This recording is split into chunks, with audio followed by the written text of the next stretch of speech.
مجذوب کون؟ لاکھوں کروڑوں درود و سلام آپ سرکار صلی اللہ علیہ وآلہ وسلم کی ذات اقدس پر۔ مجذوب اللہ تبارک و تعالیٰ کی مشیت اور محبت کے مشاہدے میں گم ہو جانے کا نام ہے۔ مجذوب زمان و مکان کی قید سے آزاد ہو جاتا ہے اور ہمہ وقت ایک ہی نظر ایک ہی مشاہدے میں غرق رہتا ہے۔ مجذوب کو محبوب کنٹرول کرتا ہے، یہ ایک ہی کیفیت میں جامد ہو جاتا ہے۔ اس کے لیے وقت کی کوئی قید نہیں رہتی، زمان و مکان سے بے نیاز، موسموں کی تبدیلی سے بے نیاز وہ ایک ہی مشاہدے میں غرق اور محو سفر ہوتا ہے۔ اگر اس کو محبوب کہہ کے چلا گیا ہے کہ میں واپس آؤں گا تو وہ اسی انتظار میں برس ہا برس کھڑا رہتا ہے۔ اگر کوئی اس سے پوچھے کہ بہت وقت ہو گیا ہے تو وہ یہی کہے گا کہ ابھی کل کی تو بات ہے، آتا ہی ہوگا۔ وقت کا گزرنا اس کے لیے کوئی معنی نہیں رکھتا، اسے وقت کے گزرنے کا احساس ہی نہیں رہتا۔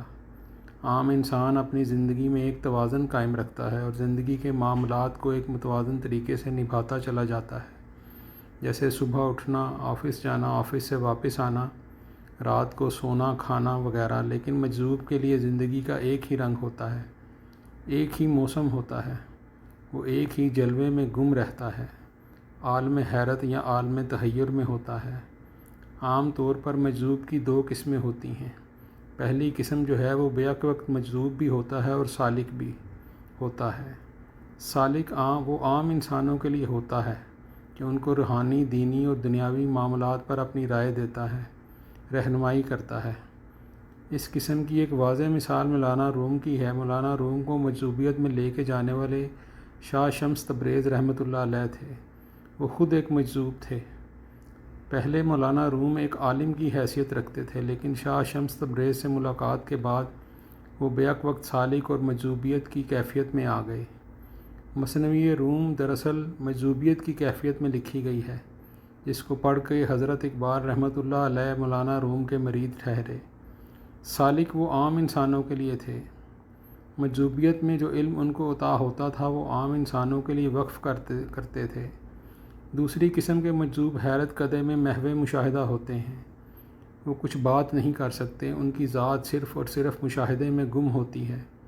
عام طور پر تین قسم کا مشاہدہ ہوتا ہے۔ ایک ہوتا ہے ذات حق کا مشاہدہ، دوسرا ہوتا ہے ذات کے سفر کا مشاہدہ جو کہ سفر ہی سفر ہے، اور تیسرا ہے آپ سرکار صلی اللہ علیہ وآلہ وسلم کے عشق کی ایک جہت کا مشاہدہ۔ مجذوب نام ہی ان کا ہے جو کہ اپنی زندگی میں توازن برقرار نہیں رکھ سکتے۔ ان کی دنیاوی ضرورتوں کی پرواہ ان کے ارد گرد کے لوگ اور دنیا دار کرتے ہیں، انہیں اپنی ضرورتوں کی کوئی پرواہ نہیں ہوتی، نہ ہی خیال ہوتا ہے۔ عام انسان زندگی کی رنگینی اور موسموں کو دیکھتا ہے، جبکہ مجذوب کے دل کا موسم ایک ہی ہوتا ہے، اس کی ذات کا ایک ہی رنگ ہوتا ہے، وہ ایک ہی جلوے میں گم رہتا ہے۔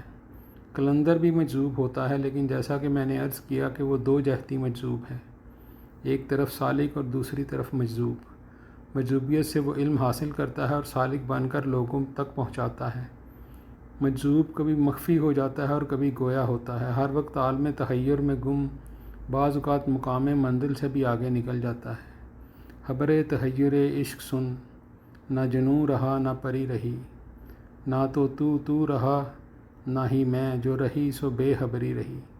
خبر تحیر عشق دراصل بے خبری ہی ہوتی ہے، جہاں ہونا نہ ہونے کے برابر ہے۔